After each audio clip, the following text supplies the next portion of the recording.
Oke, sebelumnya Assalamualaikum warahmatullahi wabarakatuh.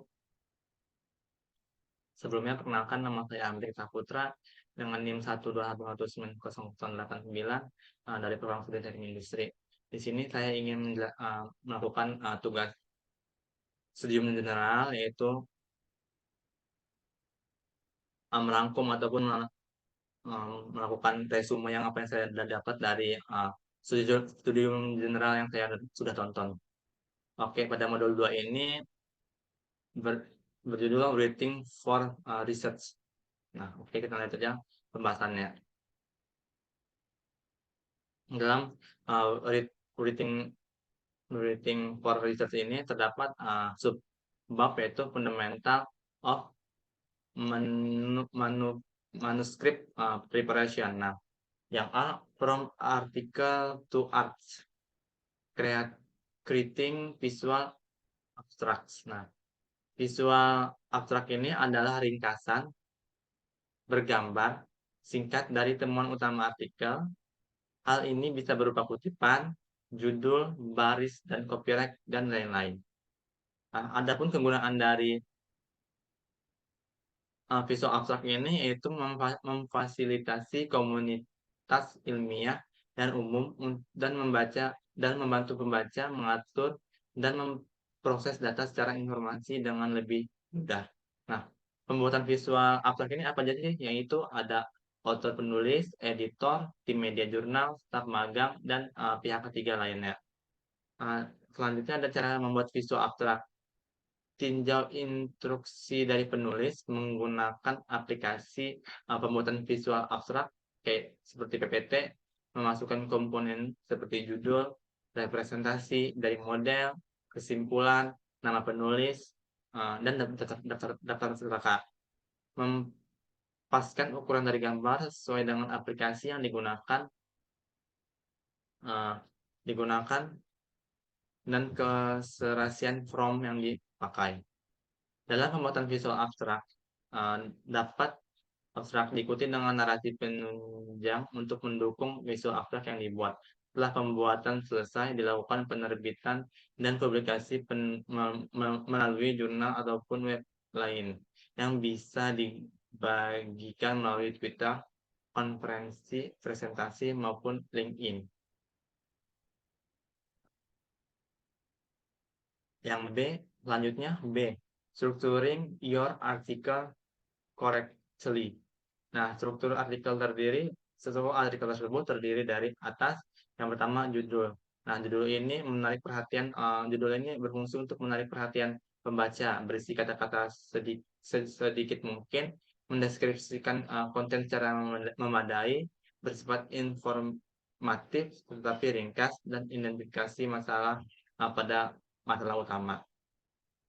Yang kedua, abstrak. Nah, abstrak ini merangkum masalah, metode, hasil, dan kesimpulan dalam suatu kesatuan. Serta dari abstrak sendiri uh, yang jelas akan sangat mempengaruhi diterima atau tidaknya sebuah karya gitu. Yang ketiga, pengenalan berisi konteks singkat kepada pembaca mengatasi masalah dan mengidentifikasi solusi dan keterbatasan. Yang keempat, metode. Metode ini itu penjelasan bagaimana masalah itu dipelajari serta informasi rinci. Jangan jelaskan prosedur yang diterbitkan sebelumnya dan mengidentifikasi peralatan dan bahan apa saja yang digunakan dalam penelitian ataupun artikel. Yang kelima, hasil. Sertakan hasil hanya data kepentingan utama. Gunakan subjudul untuk menyatukan hasil dari jenis yang sama, jelas, dan mudah dimengerti. Berikan analisis statistik dan sertakan ilustrasi dan gambar. Ada yang keenam, itu ada kesimpulan. Kesimpulan ini memberikan pembenaan, jelaskan bagaimana pekerjaan Anda, memajukan keadaan pengetahuan saat ini, dan sarankan pencobaan uh, di masa yang akan datang. Yang ketujuh, referensi. Jangan terlalu banyak menggunakan referensi dan hindari kutipan yang sangat berlebih. Selanjutnya yang C, guides to reference managers. How to effect- effect- effectively manage your reference. Nah, manajer referensi adalah apa sih itu manajer referensi? Nah, manajer referensi ini adalah sebuah sahabat peneliti. Sebagian besar peneliti menganggap manajer referensi sebagai pembuat bil bibliogro- bi- bibliografi digital. Nah, adapun manajer referensi ini dapat membantu mengoptimasikan kutipan dalam program pengolahan kata, dapat membantu membuat catatan terorganisir saat membaca makalah, dapat menjadikan lemari arsip untuk semua dokumen yang berbeda di desktop, dan dapat membuat seluruh bibliografi dapat diakses di mana saja di seluruh dunia melalui aplikasi web dan seluler. Selanjutnya memilih manajer referensi. Yang pertama itu baca, terus beri catatan dan kutip dari suatu tempat. Yang kedua, bagikan referensi dengan rekan penulis. Yang ketiga, akses penelitian di berbagai perangkat. Yang keempat, edit gaya referensi untuk diterbitkan di berbagai jurnal dan konversi. Yang kelima, bagikan anotasi saya dengan kolaborasi atau arsip yang lebih luas. Terus terus simpan semua referensi di satu tempat.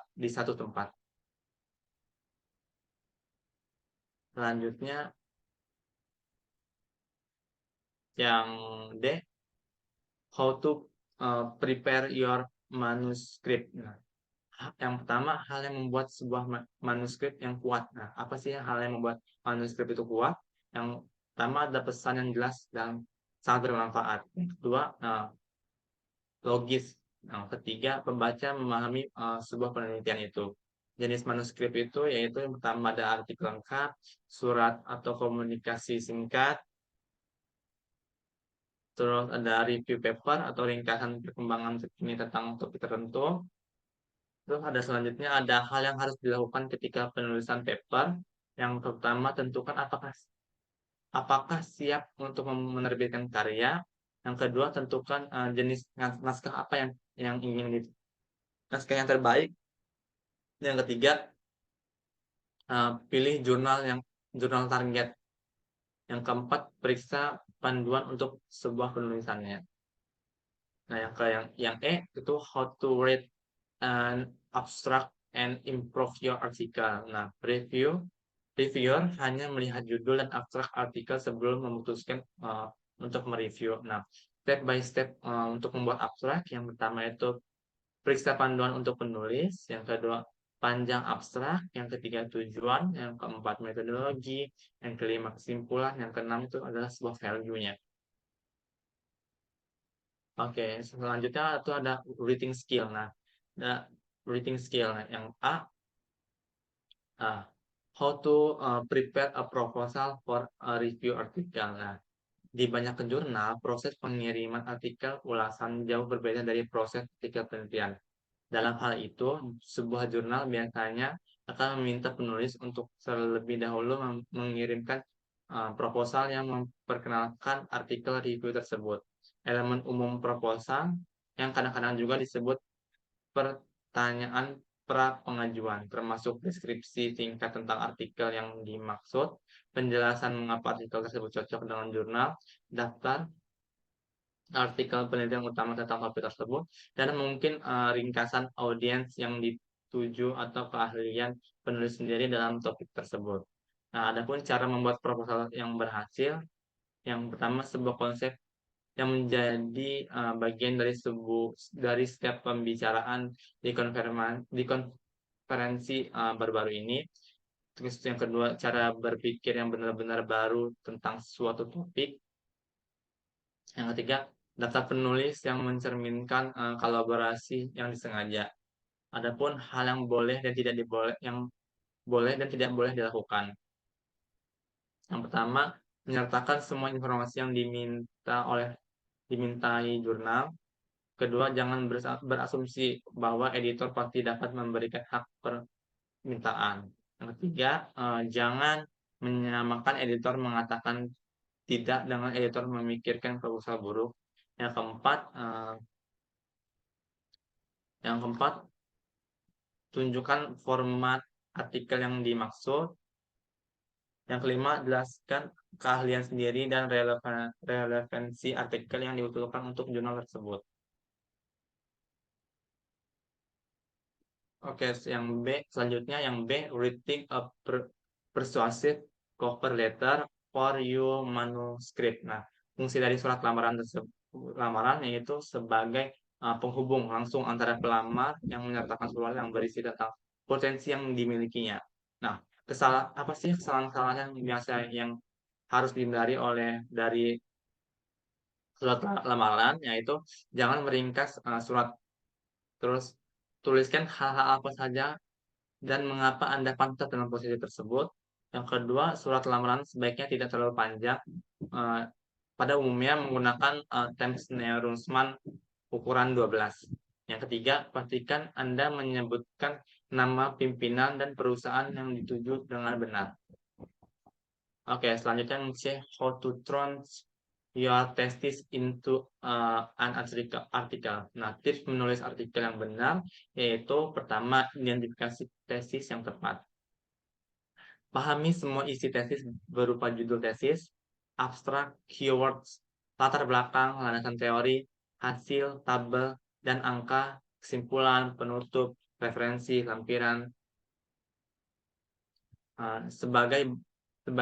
sebagian besar referensi pada tesis memberikan informasi yang dibutuhkan. Terus yang kedua ada isi jurnal. Nah, artikel lebih singkat daripada tesis, akan tetapi tesis berisi materi. Akan tetapi lebih baik jika tesis jelas dan ringkas dalam penulisan.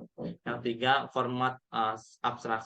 Abstrak dalam tesis biasanya lebih pendek, sejumlah 100 sampai 250 kata, dan beberapa tesis membutuhkan abstrak yang struktur, sedangkan artikel tidak. Selanjutnya ada yang keempat, itu ada sebuah format pendahuluan. Nah, pastikan pendahuluan ini singkat dan langsung pada pokok pembahasannya yang dituju. Jangan terlalu berbelit gitu. Yang kelima, metodologi penelitian. Pastikan bagian metode ini sangat rinci dan singkat. Dan pastikan metode berisi poin-poin yang penting yang di-highlight. Yang keenam, format hasil dan pembahasan. Berikan penjelasan secara singkat mengenai petunjuk bagaimana penelitian ini benar-benar dapat dibenarkan dan bagaimana cara mengatasi keterbatasan selama melakukan penelitian. Terus yang ketujuh itu referensi. Nah, referensi dari tesis yang diambil berupa kutipan yang relevan dan terbaru. Oke, selanjutnya ada D, yaitu terdapat ada 5 disease ailing research, ada 5 penyakit yang berkaitan dengan sebuah penelitian. Apa sih apa apa saja penyakit tersebut? Yaitu yang pertama, signifikasi, fokus terus-menerus untuk menghasilkan hasil yang signifikan secara statistik. Yang kedua, neofilia, apresiasi yang berlebihan untuk kebaruan dan untuk hasil manis. Yang ketiga, termorea, mania untuk teori baru. Yang keempat, aringorium, kekurangan ketelitian dalam teoritis dan kerja empiris. Yang kelima, disjungtivitis, kecenderungan kolektif untuk menghasilkan sejumlah besar karya yang berlebihan, pele dan tidak koheran. Oke, selanjutnya itu ada E, using proper manuscript language. Mengapa sebuah bahasa itu sangat penting? Yaitu karena yang pertama, kualitas bahasa yang buruk dapat menunda atau memblokir publikasi sebuah karya. Yang kedua, bahasa Inggris yang baik dan benar harus digunakan di seluruh naskah. Nah, bahasa naskah meliputi yaitu yang pertama ikhtisar, di mana ikhtisar itu harus jelas, akurat, objektif, dan ringkas. Yang kedua, kalimat. Nah, kalimat dalam penulisan itu harus tulisan kalimat langsung, pendek, dan faktual. Yang ketiga, tata bahasa. Nah, tata bahasa ini haruslah menghindari kontraksi dan singkatan. Yang keempat, bentuk kata, yaitu bentuk kata berbentuk waktu sekarang, gunakan untuk fakta dan hipotesis yang diketahui. Dan bentuk sebuah masa lampau, atau gunakan untuk eksperimen yang dilakukan dan hasilnya. Selanjutnya ada F. Ya, F itu 10 tip for writing a truly travel journal artikel. Nah, tip menulis artikel jurnal yang tidak benar. Yang pertama itu menolak untuk membaca literatur sebelumnya yang diterbitkan di bidang Anda. Yang kedua, mengambil rute malas dan plagiarisme. Yang keempat, abaikan komponen artikel utama. Yang keempat, tidak menghormati publikasi sebelumnya. Yang kelima, melebih-lebihkan kontribusi Anda. Yang keenam, unggul dalam ambiguitas dan inkonsistensi. Yang ketujuh, terapkan referensi pernyataan yang salah. Yang kedelapan, lebih suka pertanyaan subjektif daripada objektif. Yang kesembilan, berikan sedikit perhatian pada tata bahasa, ejaan, angka, dan tabel. Yang kesepuluh, abaikan komentar editor dan pengulas.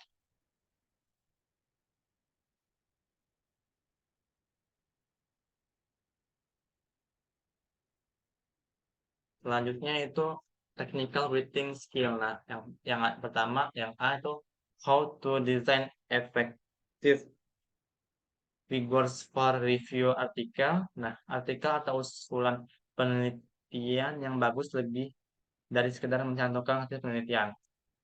Ini tentang menceritakan sebuah kisah melalui data atau memberi pembaca Anda beberapa wawasan yang tidak dapat mereka peroleh dari membaca makalah penelitian yang Anda kutip.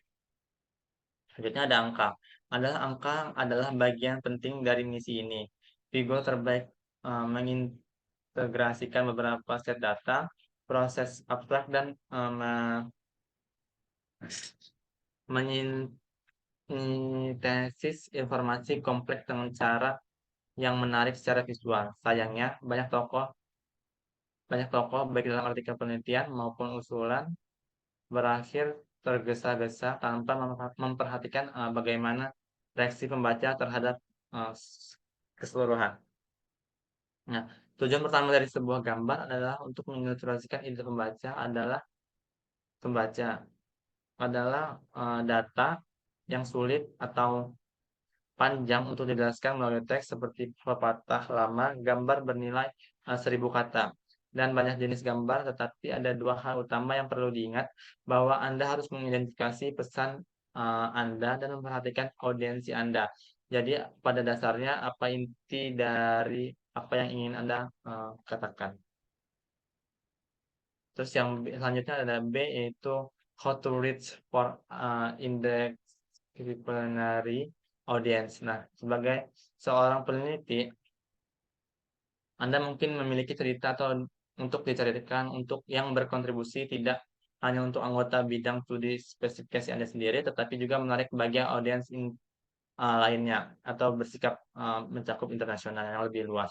Namun menangani audiens interdisipliner dapat menjadi rumit dalam hal bahasa yang digunakan, struktur, dan menjelaskan tujuan dan ruang lingkup penelitian. Nah, cara menulis untuk audiens interdisipliner ini yang pertama, pilih dan kemudian pelajari jurnal Anda. Yang kedua, tempatkan penelitian Anda dalam literatur yang lebih luas. Yang ketiga, tekankan relevansi dengan dunia nyata. Yang keempat, jelaskan persyaratan untuk non-spesialis. Yang kelima, kaitkan penelitian yang dibuat dengan penelitian lain yang relevan dari berbagai disiplin ilmu. Adapun tantangan yang dihadapi editor dengan ilmu interdisipliner ini, yang pertama, memahami implikasi yang lebih luas dari penelitian yang melintasi batas. Yang kedua, memiliki penelitian yang paling banyak berdampak. Yang ketiga, mengelola proses pre-review. Terus selanjutnya yang C, an editor's guide to writing a review article. Nah, dalam menulis artikel ulasan yang menarik lebih dari sekedar milih topik gitu. dan mengumpulkan referensi terbaru. Ini adalah kesempatan untuk membagikan pandangan tentang tren terbaru di era tersebut, mendiskusikan hipotesis mana yang tampaknya paling didukung atau teknologi mana yang tampaknya paling menjanjikan, dan bahkan memetakan arah bagaimana bidang tersebut dapat berkembang di masa depan. Selanjutnya ada 10 takeaway teratas. Yang pertama itu ada tinjauan bukanlah daftar isi. Yang kedua, tulis ulasan hanya jika merasa ingin mengatakan sesuatu. Yang ketiga, menggunakan ajukan proposal sebelum menulis naskah. Yang keempat, dalam proposal jelaskan mengapa topik itu penting dan mengapa harus menulisnya. Yang kelima, ketahui perjalanan apa yang ingin Anda bawa. Yang keenam, hindari sebuah jargon. Yang ketujuh, kelola ekspektasi pembaca sejak awal. Yang kedelapan, berharap untuk merevisi draft pertama secara besar-besaran. Yang kesembilan, ikuti pedoman sebuah jurnal. Yang kesepuluh, jika diundang untuk mengirim ulasan, editor ingin Anda berhasil. Jika diundang untuk mengirimkan ulasan, editor ingin Anda berhasil. Terus selanjutnya yang itu D, how to read case report. Nah, laporan kasus adalah deskripsi terperinci dari penjelasan klinis masing-masing pasien karena sifatnya hampir selalu berisi informasi yang dapat ditelusuri kembali ke pasien. Laporan kasus memberikan informasi berharga dengan menyotori presentasi klinis, gejala dan atau penyakit yang langka dan tidak biasa. Laporan kasus menunjukkan kepada dokter bagaimana rekan-rekan praktisi telah bertindak dalam situasi yang sama dan dengan demikian membantu proses pengembalian keputusan dengan berbagai praktik terbaik. Selanjutnya, pentingnya laporan kasus tercermin dalam jumlah jurnal berkualitas tinggi. Hanya dikhususkan untuk menerbitkan laporan kasus. Namun, publikasi laporan kasus sangat tergantung pada kontribusi dan kualitasnya. Apa yang membuat laporan kasus menarik untuk dipublikasikan? Nah, kasus yang unik itu yaitu yang pertama, presentasi yang tidak tidak biasa atau uh, langka. Yang kedua, identifikasi penyebab yang belum pernah dilaporkan sebelumnya. Yang kedua, temuan yang luar biasa selama pemeriksaan diagnostik. Yang keempat, penggunaan modalitas pengobatan baru. Yang kelima, tindak lanjut atau hasil yang mengejutkan. Yang systematic review 101. Nah, tinjauan sistematik digunakan untuk menganalisis secara ketat dan mengumpulkan penelitian saat ini untuk menjawab pertanyaan berdasarkan penggunaan bukti yang ada sebaik-baiknya daripada menugaskan studi primer studi, menugaskan studi primer baru. Nah, tinjauan sistematis dapat menghemat waktu dan sumber daya dengan menghindari pengulangan penelitian yang tidak perlu dan umumnya digunakan dalam ilmu kesehatan dan dalam bidang kedokteran gitu. Yang kedua ada bidang-bidang yang jauh melampaui ilmu kedokteran dan kesehatan. Juga dapat memperoleh manfaat dari penelitian, transparansi, dan struktur yang ditawarkan oleh metode tinjauan sistematis, karena metode tersebut membantu menyelesaikan perselisihan ilmiah dengan mengurangi bias dalam penelitian bukti ilmiah. Nah, apa yang membuat systematic review ini bagus? Yang pertama, menambahkan informasi yang berguna. Yang kedua, memiliki strategi pencarian yang jelas. Yang ketiga, kualitas bukti itu penting. Yang keempat, mengikuti panduan pelaporan. Yang kelima, menempatkan penelitian ke dalam sebuah konteks. Yang selanjutnya, yang F, yaitu make the most of your research, publish your data and methods. Nah, dari pengumpulan data, pilih sampel dan pertimbangkan metodologi. Ada banyak bagian penelitian yang perlu mendapatkan perhatian lebih daripada mereka dapatkan di artikel jurnal sebuah tradisional. Masukkan elemen penelitian. Cara baru untuk menerbitkan beberapa artikel yang indeksnya dan ditinjau oleh rekan sejawat. Dari studi penelitian Anda. Anda akan meningkatkan potensi kutipan Anda sekaligus berkontribusi pada transparansi dan reproduktivitas penelitian. Kenapa perlu mempublikasikan sebuah data? Yang pertama, untuk reproduksibilitas. Nah, kredibilitas di arena penelitian adalah hal yang sangat penting, paling penting. Pastikan bahwa penelitian dapat direproduksi oleh rekan-rekan untuk menggarisbawahi kredibilitas Anda. Yang, yang kedua yaitu transparansi. Dengan mengungkapkan data pada rekan akan dapat memproduksi temuan dengan mudah. Selanjutnya itu yang G, Beginner's Guide to Writing a Manuscript in LaTeX. Nah, apa sih itu LaTeX? Nah, LaTeX ini adalah sebuah sistem penyusunan huruf yang kuat dan tersedia secara gratis yang digunakan untuk membuat makalah di bidang umum menggunakan tabel, gambar, dan rumus. Ilmu yang menggunakan Ilmu yang menggunakannya yaitu meliputi matematika, fisika, ilmu komputer, ekonomi, dan statistika. Karena menggunakan teks biasa, alih-alih di format, penulis dapat berkonsentrasi pada konteks, bukan pada sebuah desain. Hal yang perlu dipelajari beberapa perintah mudah untuk mencapai hasil profesional. Selanjutnya ada model interaksi ini mencakup dasar-dasar penulisan naskah menggunakan LaTeX dan bahasa markup yang digunakan mirip dengan HTML. Nah, jika memulai karir menulis, akan belajar cara mengunduh sistem sebelum mengikuti panduan langkah demi langkah terperinci untuk membuat naskah, termasuk cara menambahkan perintah dan komentar. Selanjutnya ada book reading. Yang A, way reading a book. Nah, mengapa penulisan menulis? Yang satu, minat dan gairah. Yang kedua, berkontribusi lebih banyak dan tetap terpenuhi dalam disiplin Anda. Yang ketiga, kebutuhan yang tidak terpenuhi. Yang ketiga, prestasi. Yang kelima, diakui sebagai pemimpin dan ahli dalam suatu topik. Yang keenam, keinginan untuk mendidik. Yang terakhir, bagaimana metode dan pengetahuan baru dalam generasi berikutnya. Buku memainkan peran penting dalam mengidentifikasi mengidentifikasi lanskap dalam disiplin atau bidang tertentu. Adapun tahapan karir, jika belum menerbitkan atau berkontribusi pada sebuah buku, mungkin inilah saatnya untuk mempertimbangkan kembali.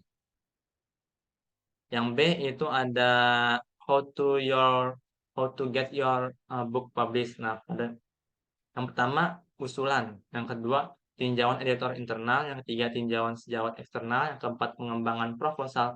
Yang kelima, persetujuan tinjauan komite penerbitan. Dan yang terakhir, sebuah kontrak itu. Dan selanjutnya yang C, discoverability. Top tips to get your book authority. Yang yaitu discoverability adalah sebuah proses di mana sebuah buku muncul di depan Anda pada titik di mana Anda tidak mencari judul spesifik. Cara mendorong discoverability ini yaitu SEO, Search Engine Optimization, yaitu abstrak, kata kunci, judul dan judul bab. Yang kedua, metadata lengkap dan akurat. Yang ketiga, platform buku, e-books, Google Play dan Amazon. Yang keempat, mitra atau IBSCO dan Google. Oke, sekian dari sebuah uh, review saya tentang yang sudah saya dapat selama menonton Studium General. Mohon maaf jika ada kesalahan kata. Saya akhiri. Wassalamualaikum warahmatullahi wabarakatuh. Terima kasih, Pak.